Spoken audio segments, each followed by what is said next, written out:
Bien, seguimos trabajando en didáctica de la matemática. Ahora vamos a trabajar con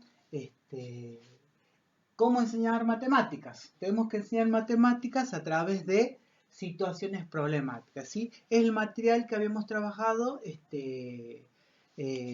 donde quien habla de este concepto es Ronald Charnay, que también es un investigador francés, ¿sí? Él habla y nos dice que la mejor manera de enseñar matemática es a través de situaciones problemáticas.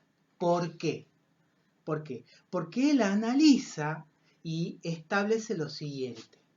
Cuando alguien aprende algo, o sea, si vos estás sentado, acostado en la cama, mirando el techo, ¿sí? Sin hacer absolutamente, no aprendes nada. ¿Por qué? Porque no estás enfrentado como persona a ninguna situación, ¿sí? Que te provoque a vos un problema o una dificultad. Supongamos lo siguiente. Supongamos que estás en una esquina y tenés que ir a una dirección y no sabes. Entonces estás ahí sí, como persona, ¿sí? Estás frente a una situación problemática, ¿sí? Estás perdido, estás desorientado, no sabes qué hacer. Se presenta una situación.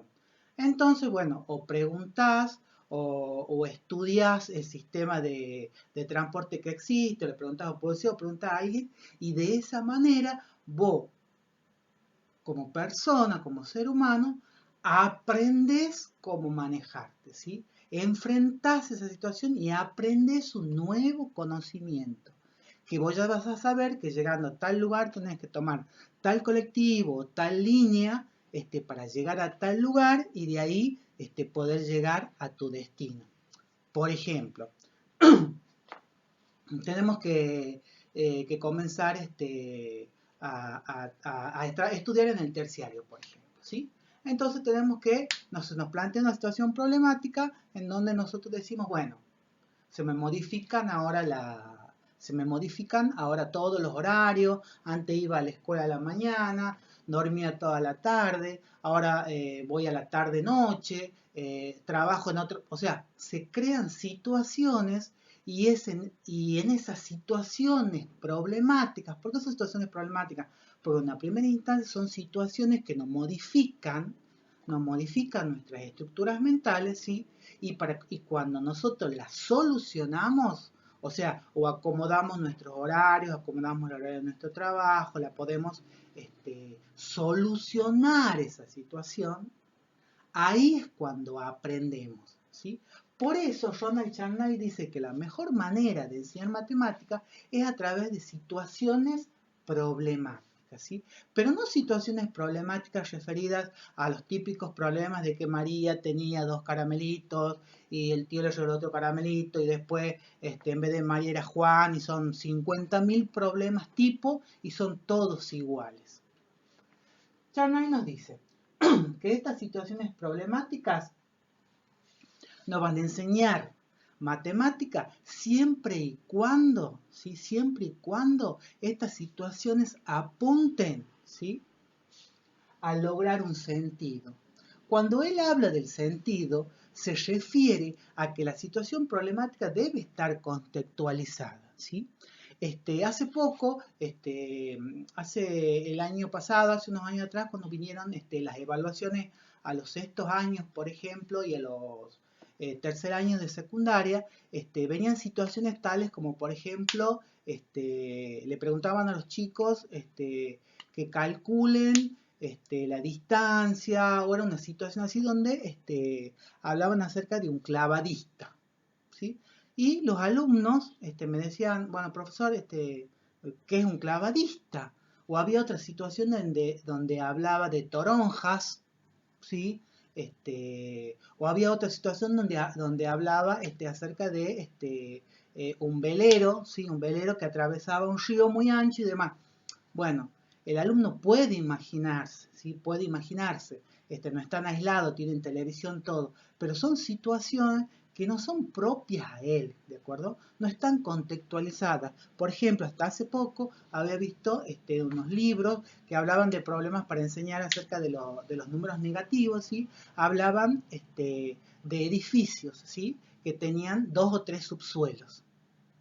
O sea, ¿cómo darle enseñarle ese problema. Ustedes se imaginan que ese es una situación problemática para un alumno, ¿sí?, que vive en una zona rural, por ejemplo, o acá, no sé, en el mismo Montero, donde no tenemos edificios de más de 5 pisos y con muchos subsuelos. O sea, es una situación que no está contextualizada al alumno, es una situación que para el alumno no tiene sentido. Y si para el alumno no tiene sentido, ¿de acuerdo?, no la va a entender, ¿sí? Por eso, repito, debemos enseñar matemática a partir de situaciones problemáticas. Estas situaciones problemáticas deben tener sentido para el alumno, deben estar contextualizadas. No es lo mismo la situación problemática que yo voy a plantear para un alumno de una escuela secundaria rural común que para los alumnos de una escuela técnica en pleno centro, por ejemplo, porque están en contextos diferentes, manejan situaciones diferentes y sus realidades son diferentes, ¿sí?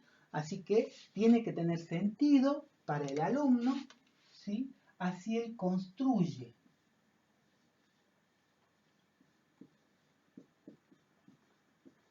el conocimiento. Así él construye el conocimiento.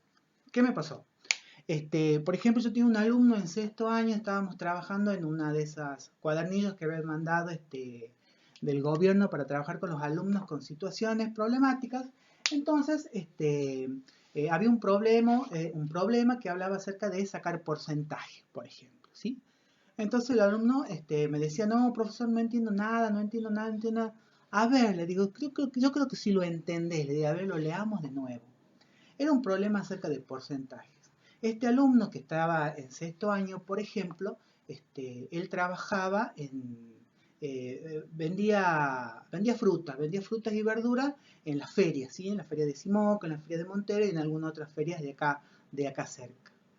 Él manejaba en su cabeza perfectamente el porcentaje, porque él sabía lo que compraba, sabía cuánto por ciento de eso le quedaba de plata, sabía cuánto por ciento de eso le tenía que dar al hermano de mercadería para que venda, y sabía cuánto era el porcentaje de plata que el hermano le tenía que dar a razón de la mercadería que el hermano vendía o no. Sin embargo, él no ha creado el sentido del porcentaje. ¿Por qué? Porque las situaciones problemáticas o la didáctica que han utilizado para tratar de enseñar en ese momento, a él no le sirvió. ¿Me explico? O sea, él entendía, él sabía trabajar con porcentaje. No lo llamaba porcentaje, lo llamaba el tanto, me decía. Yo compro el tanto de esto y mi hermano me tiene que dar el tanto de aquello y juntos hacemos el tanto de dinero, hasta que lo pude ir llevando de a poco y hacerle entender. Y es cuando él decía, ah, eso era. Sí, le digo, eso era. ¿Sí? Porque en ese momento él no pudo construir el conocimiento ese del porcentaje. ¿De acuerdo? Él lo entendía, sabía, pero como conocimiento matemático del porcentaje, no lo entendía. Hasta el día de hoy, por ejemplo, tengo alumnos en sexto año de la secundaria que hablan, tenemos que hacer los ejercicios esos de la X. ¿Cómo los ejercicios de la X? Le digo yo. Sí, son los ejercicios donde tenemos la X, hay que sumar, restar la X. ¿Por qué? Porque son situaciones que no tienen, ¿sí? No tienen sentido para él, porque fueron explicadas como un ejemplo y le daban 40 ejercicios de lo mismo para que él los reproduzca y los copie. O sea, ahí se perdió el sentido, porque no se enseñó a través de situaciones problemáticas que estén contextualizadas, por ejemplo, ¿sí? Para poder dar este tipo de situaciones, debo conocer al grupo de alumnos y es más, también ubicarme en el momento. Por ejemplo, en la época de elecciones, por ejemplo, ¿sí? Podemos trabajar con eso de las elecciones, ¿sí? Podemos hablar de porcentaje, de cantidad de votantes, y ahí vamos incorporando conocimientos matemáticos, siempre elaborando situaciones problemáticas. Nuestro objetivo, construir el sentido, que el alumno construya el conocimiento, ¿sí?